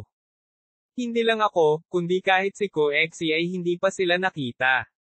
Hinawakan ni Qin Yu ang kanyang baba at sinabi sa mahinang boses, posible bang hindi maipakita ng 8 mas mataas na ito ang kanilang mga mukha? Halimbawa, sila ay pinaghihigpitan sa isang tiyak na mystic realm. Pamuka ang bibig ni Ziyahang nang marinig niya ang mga salita ni Qin Yu. Ang kaisipang ito ay medyo nakakabaliw. Kinokontrol ng 8 executive ang Jingdu Martial Arts Association sa pamamagitan ng pag-asa sa kanilang mga anino. Kung hindi, bakit ang 8 executive na ito ay sabik na palawakin ang kanilang kapangyarihan? Sabi ni Qin Yu sa mahinang boses. At, sinabi ni Koexi noong huling pagkakataon na tinatakan nila ang lahat ng mga mapagkukunan at kinokontrol ang mga ito. Ano ang pinakamalaking benepisyo ng paggawa nito? Tumingin si Qin Yu kay Ziya Hang. Saglit na nag-isip si Ziya Hang at biglang nagsabi, upang maiwasan ang mga tagalabas sa mabilis na paglilinang. Kung sakaling bantaan nila ang Jingdu Martial Arts Association. Oo. Tumango si Qin Yu. Ang ideyang ito rin ang nahulaan ni Qin Yu. Bago nalantad ang Mystic Realm, hindi kailanman naisip ni Qin Yu ang ganitong paraan. Gayunpaman, ang Mystic Realm na ito ay hindi lamang nakatago sa iba't ibang aristokratikong pamilya, maging ang mga nakatataas ay nalinlang din nila. Hindi ba layunin nito na pigilan ang sinuman sa pagbabante sa kanila? Maliban dyan, ang mga taong tulad ni Qin Yu na maaaring magbanta sa kanila, agad nilang papatayin. At ang bloodline ni Yan Ruozo ay hindi rin makakataka sa kanilang mga kuko. Sa hitsura nito, ang Jingdu Martial Arts Association ay tila sadyang pinipigilan ang lakas ng mga martial artist. Ang mga nakatataas na ito ay umiral ng maraming taon. Ang kanilang cultivation level ay malamang sa Martial Saint Realm, sabi ni Qin Yu. Kung sila ay mga Martial Saints, hindi na kailangang matakot sa sinuman. Pero hanggang ngayon, hindi pa sila nagpapakita. Kaya naman, malamang anino lang sila. Sa pagsasalita hanggang sa puntong ito, tumingin si Qin Yu kay Ziya Hang at sinabi sa malalim na boses, Ziya Hang, mag-iisip ako ng paraan para hayaan kang lumayo ng isang hakbang at subukang makipag-ugnayan sa 8 nakatataas na iyon. Kinakabahang sinabi ni Ziya Hang, ano ang gusto mong gawin? Ikinaway ni Qin Yu ang kanyang kamay at sinabing, hindi na kailangang magtanong. Oh, kailan magbubukas ang unang Mystic Realm? Tanong ni Qin Yu. Sabi ni Ziya Hang, hindi ko pa alam. Kailangan kong magkaroon ng meeting para pag-usapan ito. Okay. Sumang-ayon si Qin Yu. Tandaan mong sabihin sa akin kapag may balita ka. Pagkasabi nito, tumalikod si Qin Yu at lumabas ng opisina. Paglabas niya ng pinto, nabangga ni Qin Yu si Kung Yun. Si Kung Yun ay puno ng galit, at ang kanyang mga mata ay nanlaki. Kumunat ang noo ni Qin Yu at sinabing, ano? Gusto mo pa ba akong awayin? Pagkatapos ay pumunta ka at pumila. Saglit na natahimik si Kung Yun, pagkatapos ay ngumuso siya at sinabing, ibilang mo ito bilang may utang akong pabor sa iyo. Pagkasabi nito, tumalikod si Kung Yun at umalis. Si Qin Yu ay nalilito. May utang na loob sa kanya. Ano ang ibig sabihin nito? Hindi maipaliwanag, ungol ni Qin Yu. Tuldok. Sa akademyang ito, mayroong isang dormitoryo. Pagkabalik ni Qin Yu sa kanyang tirahan, mabilis na lumapit sa kanya si Chang Mang. Walang ginawa sa iyo ang Beastard na si Ziya Hang, di ba? Tanong ni Chang Mang. Umiling si Qin Yu at sinabing, hindi. Napabuntong hininga si Chang Mang, at pagkatapos ay sinabi niya sa mahinang boses, kailangan mong mag-ingat. Narinig ko sa kanila na hindi ka bibitawan ng batang itim ang buhok na iyon. Talagang nagbigay ito ng kaunting sakit ng ulo kay Qin Yu. Si Xiaohe ay isang peak stage na martial marquis, at ang kanyang lakas ay mas mataas kaysa kay Qin Yu. Sa isang laban, talagang hindi siya kaparehan ni Qin Yu. Kailangan kong humanap ng oras para makalusot sa lalong madaling panahon, naisip ni Qin Yu sa loob. Siya ay orihinal na nagplano na maghintay hanggang sa makapasok siya sa Mystic Realm upang makuha ang kayamanan, pagkatapos ay magsumikap na humakbang sa huling yugto ng Martial Marquis ng sabay-sabay. Sa oras na iyon, hindi na kailangang matakot kay Xiaohe. Ngunit ngayon ay tila huli na ang lahat. Kalimutan mo na ito, gawin natin ito ng paisa-isa. Bahagyang bumantong hininga si Qin Yu. Tumayo siya at lumabas ng dormitory building. Dumating na naman siya sa plaza ng akademya. Kaunti na ang tao ngayon. Siguro maaari kong subukang hanapin ang lokasyon ng Mystic Realm, naisip ni Qin Yu sa kanyang sarili. Inilabas niya ang kanyang espiritual na pakiramdam at sinubukang hanapin ang koneksyon sa Mystic Realm. Ito ay isang maze na trabaho. Si Chinyu ay hindi nang ahas na magambala. Tinikap niyang hanapin ang bakas ng koneksyon na ito. Gayunpaman, sa sandaling ito, biglang binuksan ni Chinyu ang kanyang mga mata. Kumunot ang noo niya at sinabi sa mahinang boses, maaaring mali ang aking pandama. Sa pag-iisip nito, muling ipinikit ni Chinyu ang kanyang mga mata. Ang kanyang makapangyarihang espiritual na kahulugan ay kumalat sa lahat ng direksyon. Sa lalong madaling panahon, nakita muli ni Chinyu ang figurang iyon. Siya na talaga. Hindi mapigilan ni Chinyu na magmura sa loob. Hindi niya nahanap ang Mystic Realm, ngunit nakahanap siya ng isang kakilala, ang lalaking may bigot. Dumating talaga ang Beastard na ito. Nagmura si Chinyu sa loob. Tinundan niya ang kanyang espiritual na kahulugan at tumakbo sa direksyon ng lalaking may bigot. Sa sandaling ito, ang lalaking may bigot ay nakaupo sa tabi ng kalsada at nagsasalita ng may kumpiyansa. Walang lugar sa mundong ito na hindi ko pinangarap na puntahan. Maaari akong pumunta kahit saan, mula sa langit hanggang sa impyerno. Habang nagyayabang ang lalaking may bigot, tinapik ni Chinyu ang kanyang balikat na may madilim na ekspresyon. Kailan ka pa dumating? Tanong ni Chinyu na may madilim na ekspresyon. Nang marinig ang boses ni Chinyu, ang lalaking may bigot ay nagmamadaling tumalon mula sa lupa. Pagkatapos, umalis siya at sinabi habang naglalakad, sino ka? Hindi kita kilala. Huwag kang lalapit. Habang nagsasalita siya, ang lalaking may bigot ay tumakas na daan-daang metro ang layo habang walang tigil na hinahabol siya ni Chinyu.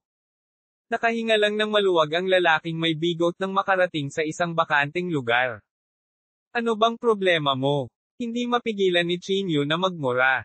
Ang lalaking may bigot ay tinapik ang sariling dibdib at sinabing, Chinyu, huwag mong isipin na hindi ko alam na lahat ng tao sa akademyang ito ay gustong pumatay sa iyo. Kung sino ang lalapit sa iyo ay maghahirap. Huwag mo akong kaladkarin dito. Inilibot ni Chinyu ang kanyang mga mata at sinabing, huwag kang mag-alala. Ang taong hinahanap nila ay ako. Hindi ka isasama nito. Mamulong ang lalaking may bigot, who knows. Masama kung nasugatan ako ng hindi sinasadya, lalo na ang Heaven Swallow ang Python. Isa itong peak level na demonyong hayop sa tuktok ng Martial Marquee Realm.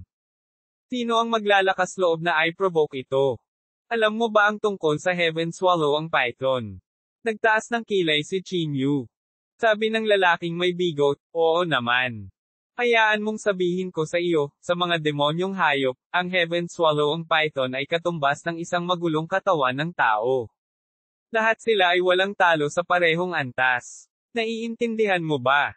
Ang Heaven Swallow ang Python ay hindi magagapi sa mga demonyong hayop na kapareho ng antas, lalo na ang mga tao.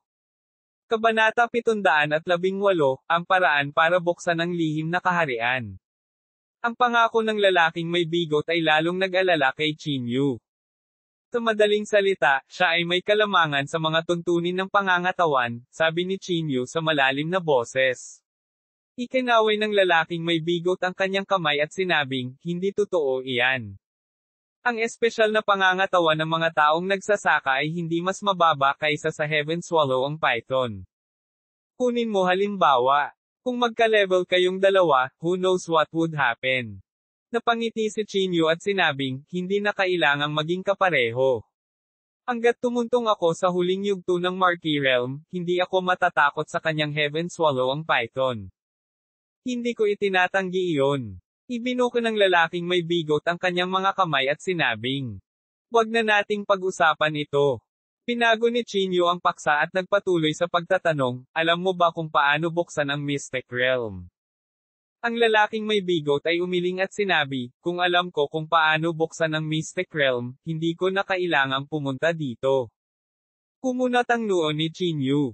Hindi niya inaasahan na kahit ang lalaking may bigot ay hindi alam ang tungkol sa Mystic Realm. Sige, don't talk to me kung wala kang gagawin this few days. Ayokong madamay, ungol ng lalaking may bigot. Pagkasabi nito ay masayang naglakad siya palayo. Pagkaraan ng 2 hakbang, biglang huminto ang lalaking may bigot at nagsabi, nasaan ang batang babae sa tabi mo? Munting babae. Natigilan si Chinyu.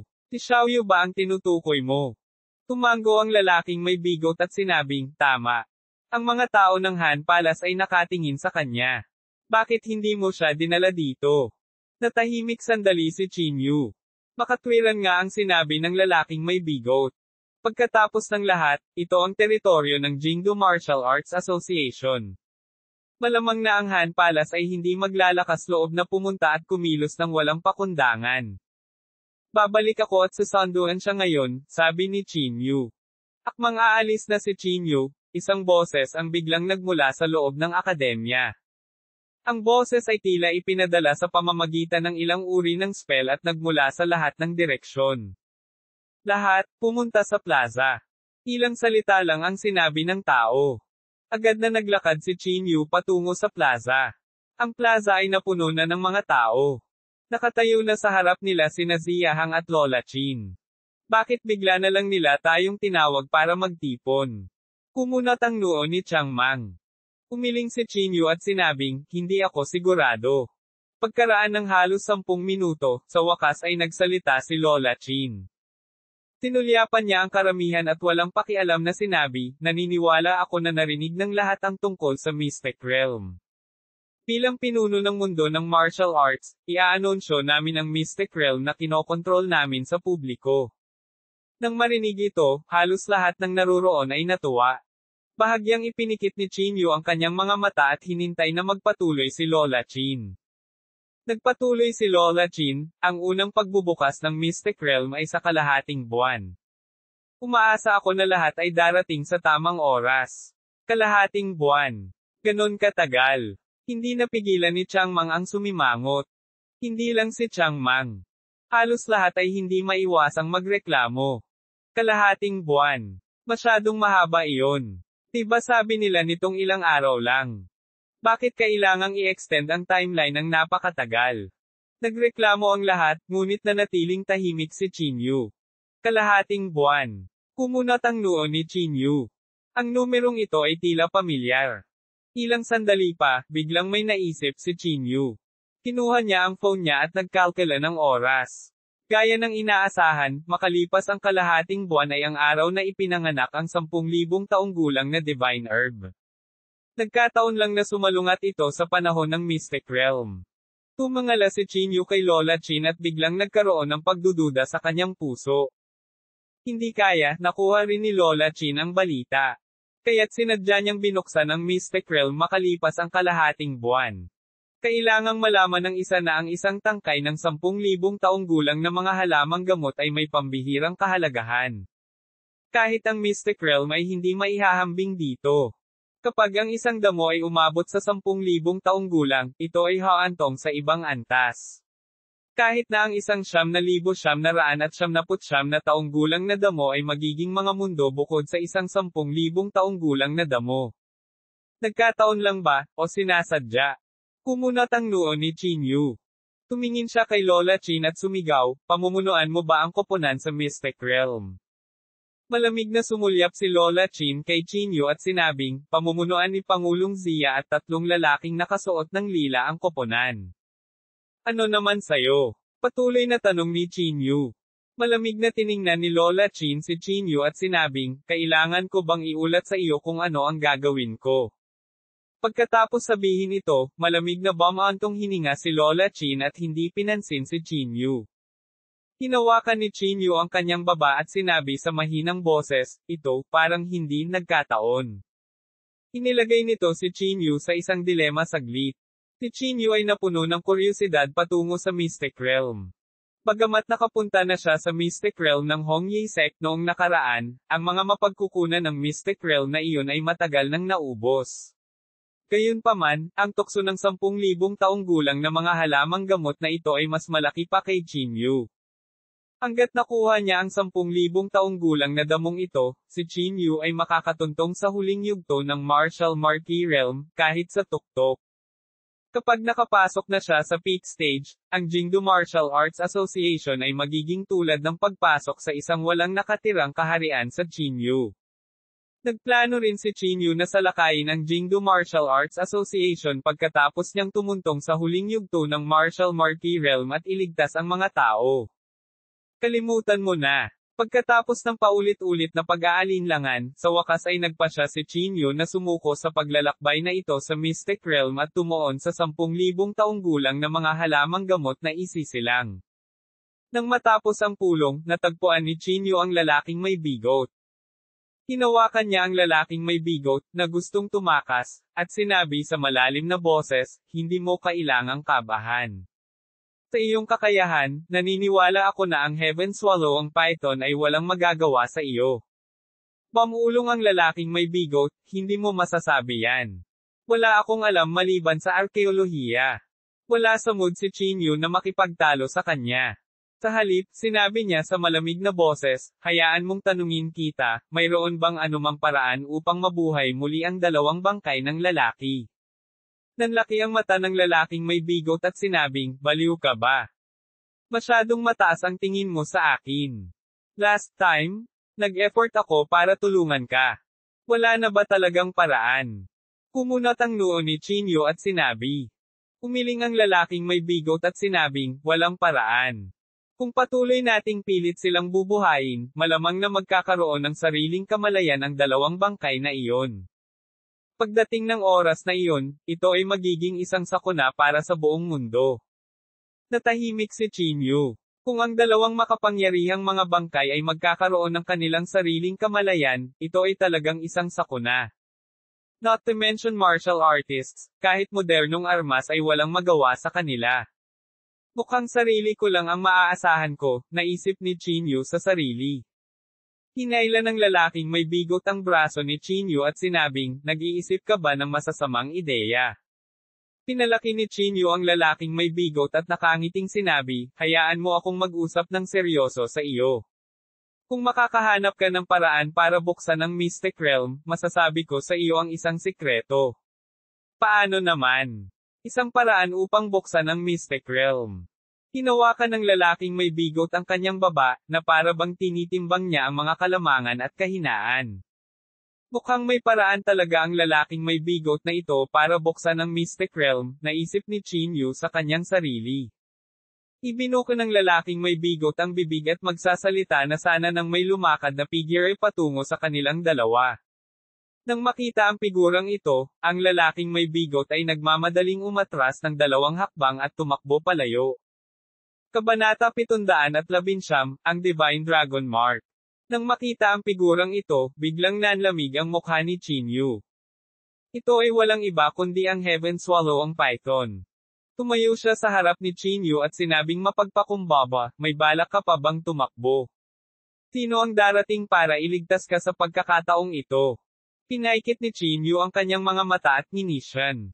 Pissed ka? Hindi ka talaga pinatay ng sampal na yan last time.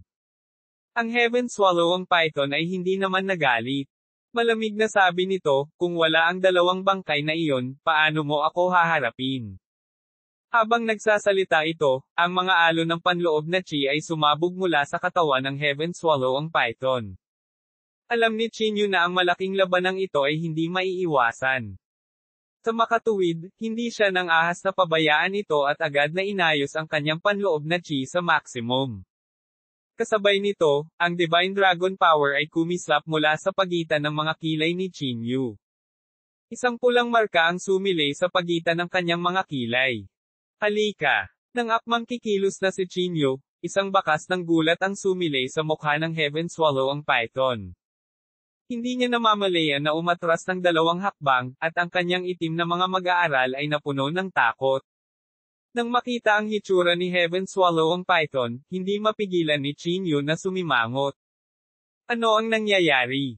Bakit naging ganito ang Heaven Swallow ang Python, na nagpapakitang gilas kanina?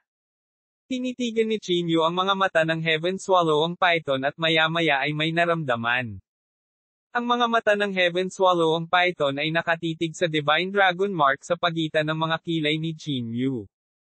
Sa madaling salita, tinakot ng Divine Dragon Mark na ito ang Heaven Swallow ang Python. Oh, isa kang demonyong hayop, kaya natural na takot ka sa Divine Dragon, tama ba? Parang may nahulaan si Chinyu.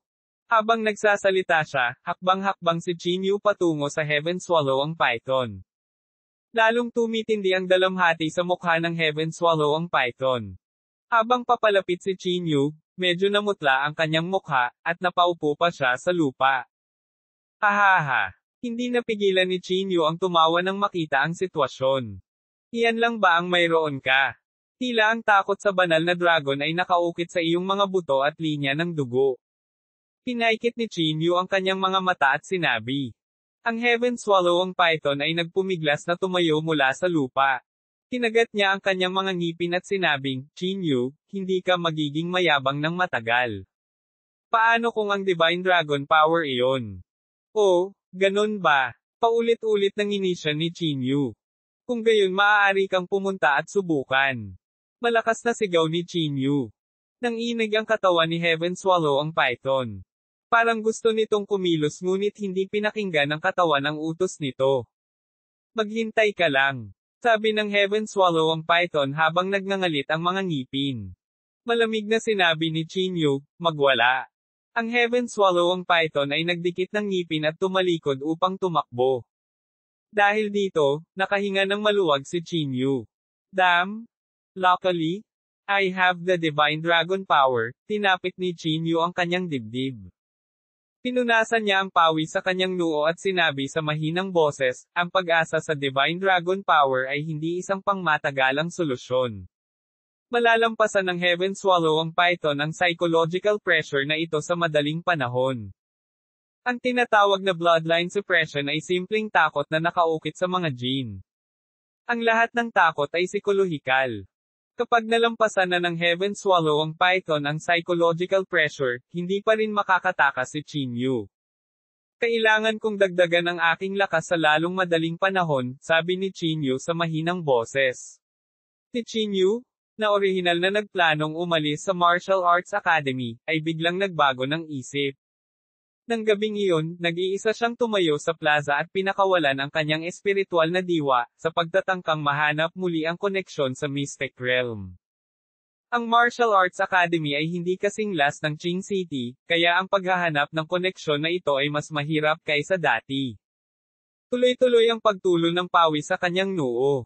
Buong isip niya ay nabaon dito. Ang pakiramdam na ito ay lubhang kakaiba. Ito ay tulad ng isang malaking espiritual na kahulugan kamay na nangangapa ng walang layunin, umaasa sa espiritual na kahulugan upang maunawaan ang walang pakialam na koneksyon. Nahanap na. Matapos ang hindi malamang tagal ng panahon, sa wakas ay nahawakan ni Chinyu ang isang parang thread na koneksyon. Bigla niyang binuksan ang kanyang mga mata at sinundan ang hibla ng koneksyon na ito habang gumagawa ng malalaking hakbang pasulong. Habang lumalakas ang pakiramdam, nakalakad na si Chinyu ng daan-daang metro at sa wakas ay huminto sa isang patio. Mahigpit na isinara ang pintuan ng patio. Mas lalong naging desyerto ang paligid at walang nakikita. Tumingin si Chinyu sa pintuan sa kanyang harapan at sinabi sa mahinang boses, ayon sa aking karanasan sa Qing City, dapat mayroong isang mystic realm na nakatago dito. Pagkatapos, inabot ni Chinyu ang kanyang kamay at hinawakan ang pinto. Boom! Sa sandali ng pakikipag-ugnay, isang napakalakas na puwersa ang sumabog at direktang nagpalipad kay Chinyu. Ang nakapangangilabot na kapangyarihang iyon ay parang landslide. Maging ang pisikal na katawan ni Chinyu ay nayanig hanggang sa tumalsik siya ng dugo. Napakalakas ng puwersa. Umakyat si Chinyu mula sa lupa. Tinitigan niya ang pinto sa kanyang harapan at sinabi sa mahinang boses, maaaring makulong si Rozo sa Mystic Realm na ito. Ito ang tanging Mystic Realm na natagpuan ni Chinyu sa Martial Arts Academy. Gayunpaman, kinokontrol ng Jingdu Martial Arts Association ang hindi mabilang na Mystic Realms, kaya tiyak na hindi madaling hanapin ang Mystic Realm na nagpakulong kay Yan Rozo. Huminga ng malalim si Chinyu. Gusto niyang pilitin na buksan ang pintong ito, ngunit kung gagawin niya iyon, tiyak na maaalarma ang mga tao ng Martial Arts Association.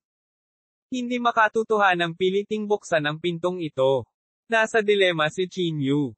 Pagkatapos mag-isip tungkol dito, nagpasya si Chinyu na umatras pansamantala at talakayin ito sa lalaking may bigot kinabukasan. Nang lumingon si Chinyu, napagtanto niyang nakatayo na si Lola Chin sa likuran niya. Ang kanyang mga mata ay malamig na tumitig kay Chinyu. Ang malamig at nakakatakot na internal chi sa kanyang katawan ay naging dahilan ng pagbaba ng temperatura ng ilang degrees.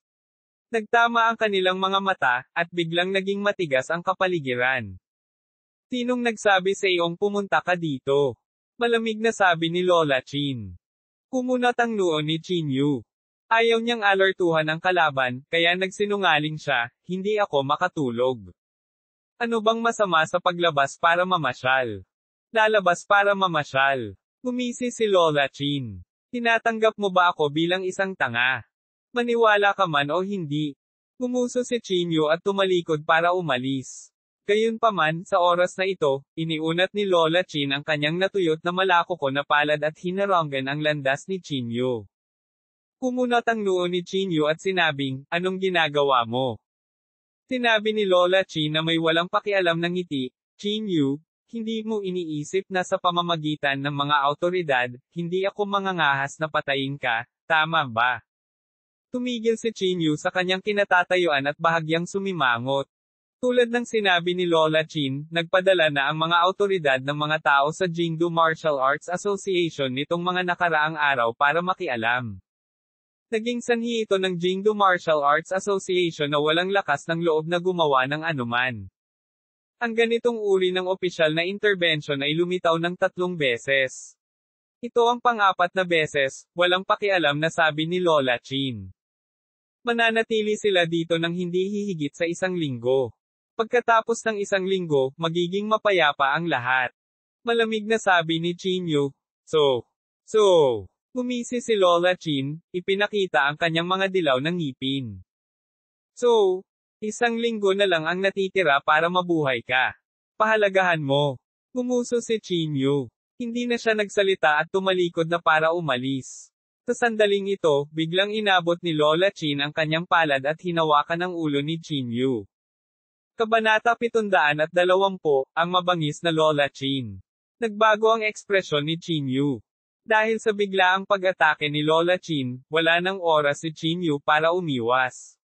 Naiwan na walang pagpipilian, mabilis lang ma-activate ni Chinyu ang Saintly Body Technique para piliting lumaban. Ang payat na palad ni Lola Chin ay tumama sa noo ni Chinyu. Gayunpaman, ang ikinagulat ni Chinyu ay ang palad na ito ay walang gaanong lakas, at wala man lang siyang naramdaman. Pinawi ni Lola Chin ang kanyang kamay at sinabing may walang pakialam ng ngiti, huwag kang mag-alala, hindi kita papatayin pansamantala. Hinawakan ni Chinyu ang kanyang noo at malamig na sinabi, ano ang ginawa mo sa akin? Gumisi si Lola Chin at sinabing, huwag kang mag-alala, nag-iwan lang ako ng marka sa noo mo para pigilan ka sa pagtakas. Hehe. Bahagyang nagbago ang ekspresyon ni Chinyu. Nag-iwan ba talaga ng marka sa kanya ang matandang Beastard na ito? Kung ganoon nga, hindi ba alam nitong matandang Beastard kung saan siya nagpunta? Old Beastard.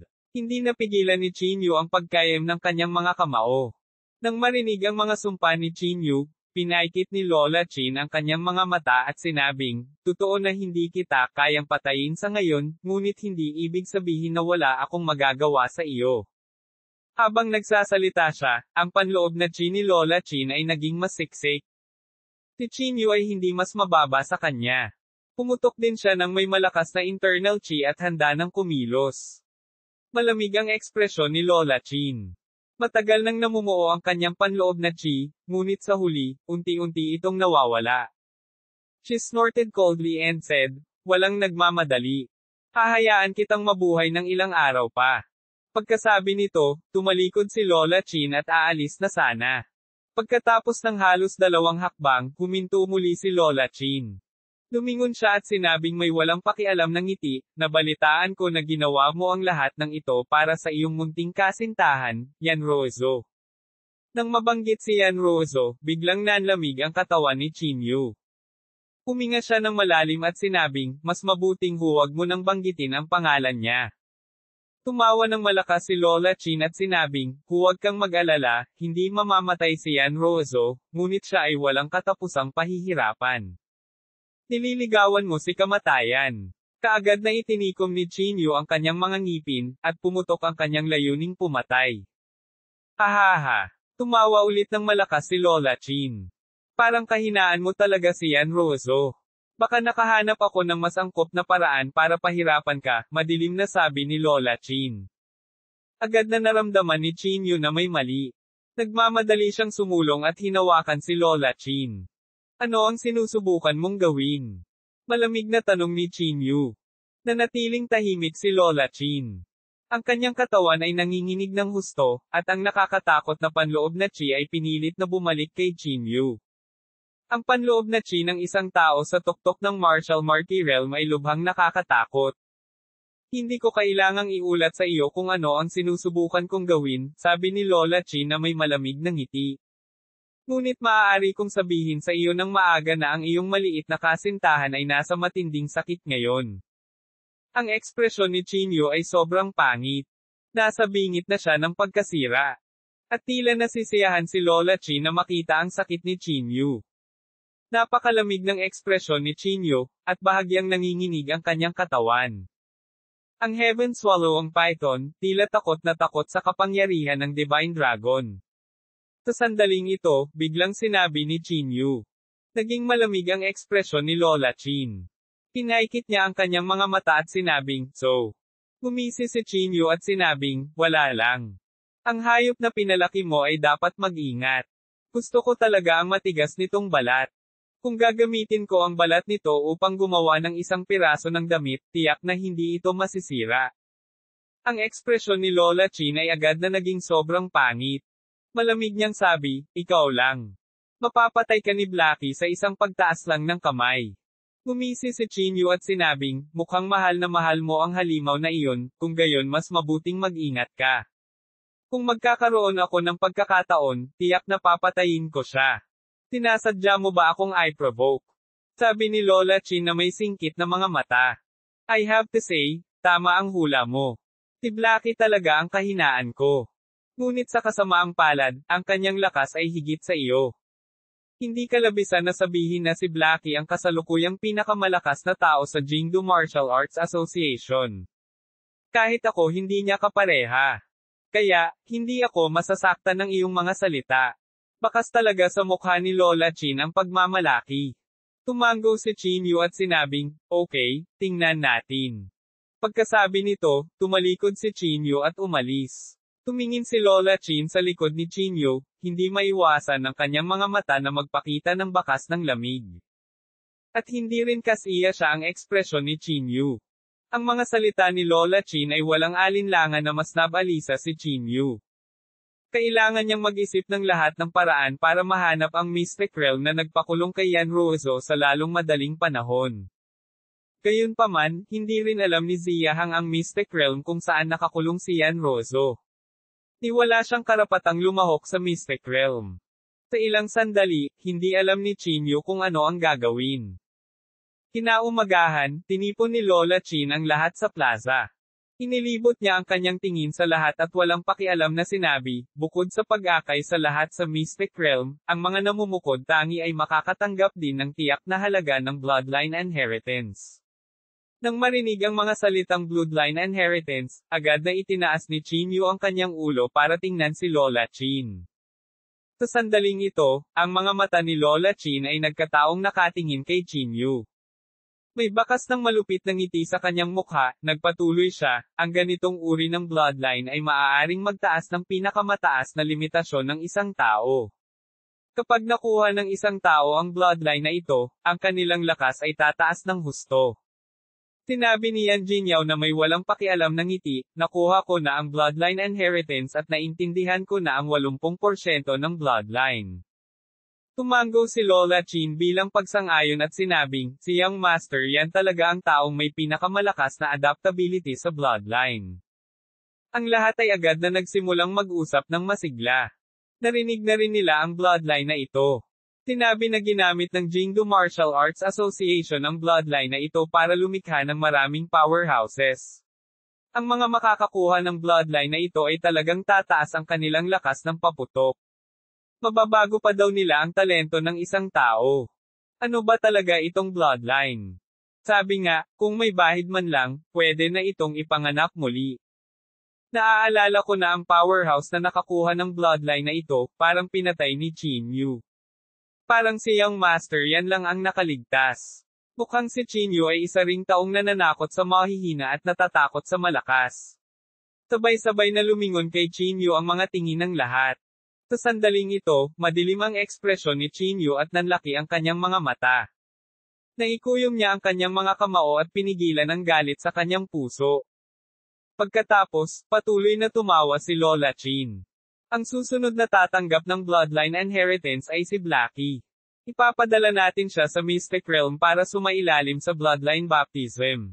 Nagmamadaling itinaas ni Chinyu ang kanyang ulo at tumingin kay Lola Chin.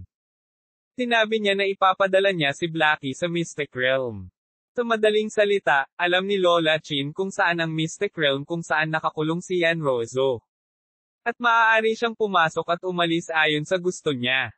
Sa sandaling ito, ikinaway ni Lola Chin ang kanyang kamay at isang eksena ang lumitaw sa harap ng lahat. Ang eksenang ito ay tila nabuo ng lakas ng loob at para itong malaking screen na naglalaro ng pelikula. At ang laman ng eksenang ito ay ang eksenang sumisipsip ng dugo. Sa eksena, kahit na nakatikip ang mukha ni Yanrozo, nakikilala pa rin ni Chinyu si Yanrozo sa isang sulyap. Nanginginig ang kanyang katawan, at tuloy-tuloy na umaagos ang dugo palabas ng tubo. Kung ikukumpara sa dami ng dugo na nakuha dati, ito ay ilang beses na mas marami.